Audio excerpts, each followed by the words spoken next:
cette nouvelle vidéo, je vais vous montrer comment faire un système d'affichage de batterie faible. Donc là, ma lampe, je l'ai déjà ouverte pour pouvoir vous montrer. On ne le voit pas parce que la batterie n'est pas assez vide, mais juste ici, il y a une petite LED qui s'allume rouge quand il n'y a plus de batterie. Voilà, on commence à plus avoir beaucoup de batterie. On voit qu'elle s'allume très légèrement.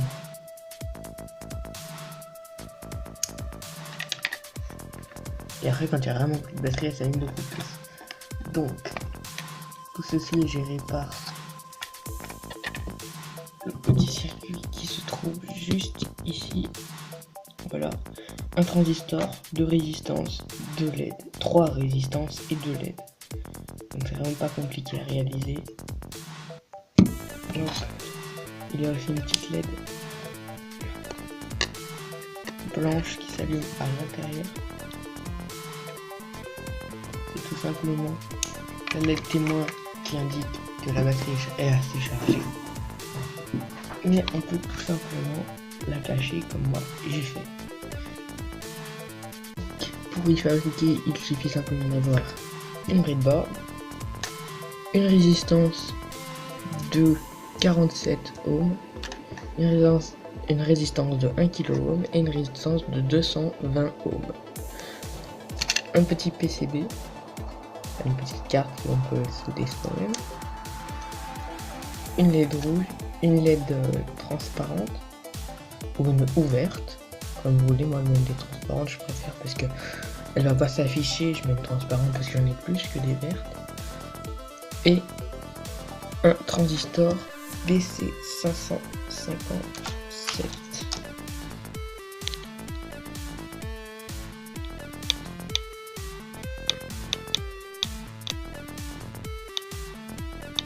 Pas 557, je suis désolé, BC547. C'est bien comme celui que vous voyez à la caméra.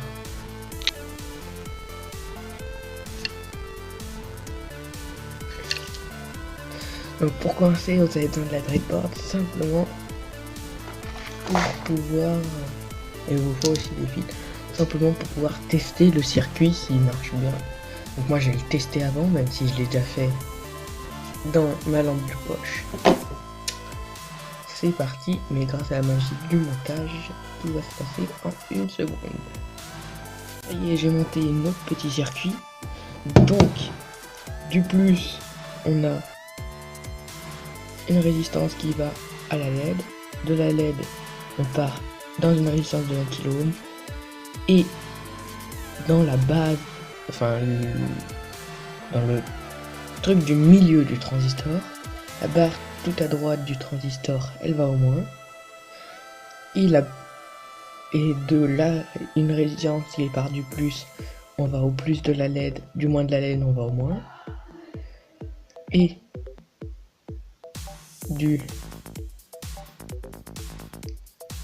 juste après la résistance, on va à l'entrée du transistor, c'est-à-dire la barre tout à gauche dessus. C'est la résistance de 220 ohms, de 47 kilo ohms, de 47 ohms et de 1 kilo. Maintenant je vais brancher et on va tester grâce à mon alimentation variable. Simplement pour vous dire, il y a un schéma à la fin de la vidéo si vous souhaitez le recopier, passer directement à la fin de la vidéo. Pour raccorder, bon là le circuit il est calibré pour ma lampe de poche. Elle a une grosse batterie de grosse capacité. C'est un peu comme ça, on vide pas trop la batterie. Ainsi on peut rester longtemps en batterie faible. Donc là on est à 4,2 volts, le maximum des batteries lithium-ion.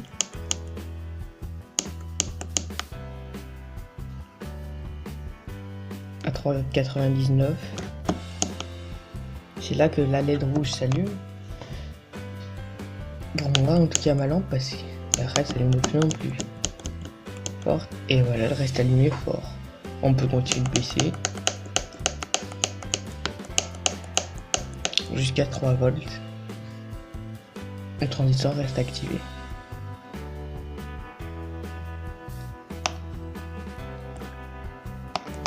Charger.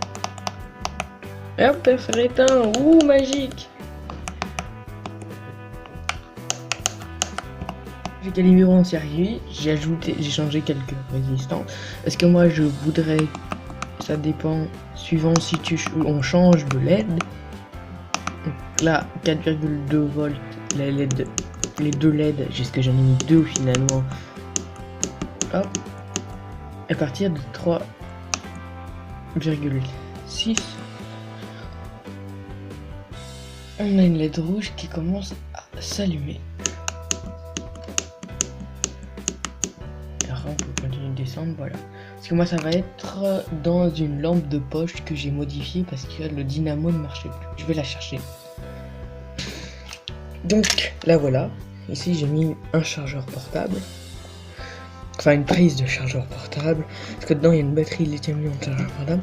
Et c'est ici une petite LED verte. Je vais la modifier parce que pas loin. Elle sert à rien, elle s'allume juste un peu en vert. Voilà. Donc ce serait dommage de ne pas savoir le niveau de charge de notre lampe.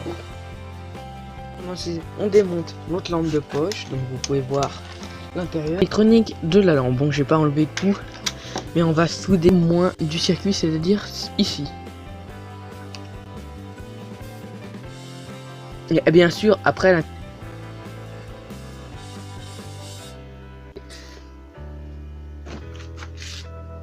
Voilà. Pour le plus...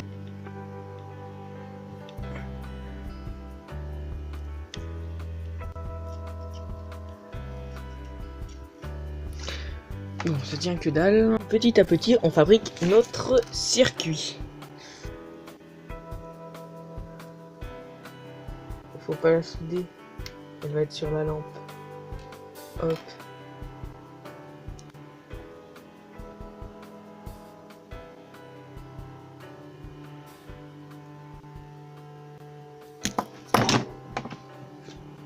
Ça y est, c'est terminé.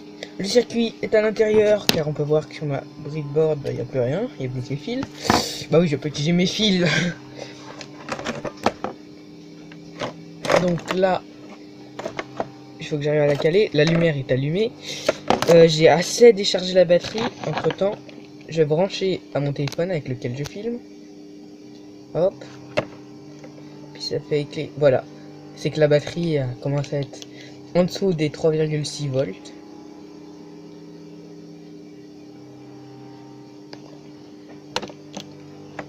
Par moment, j'arrive à faire en sorte. Voilà. Voilà. Là, elle est en dessous des 3,6 volts. La lampe éclaire encore pas mal. Mais c'est juste qu'on commence à vider la batterie. Que la lampe commence à perdre en puissance. Donc, il vaut mieux recharger. Et la batterie, j'ai mis un circuit de protection de façon dans cette lampe. Qui est en dessous de 3 volts. Nous ne puissions pas l'utiliser. Même que le circuit de protection, j'ai piqué sur une petite batterie que je sais plus quoi en faire. Parce qu'elle fonctionne qu'avec son circuit de protection. Donc voilà, c'était tout pour cette vidéo. Donc je vous dis au revoir et à la prochaine.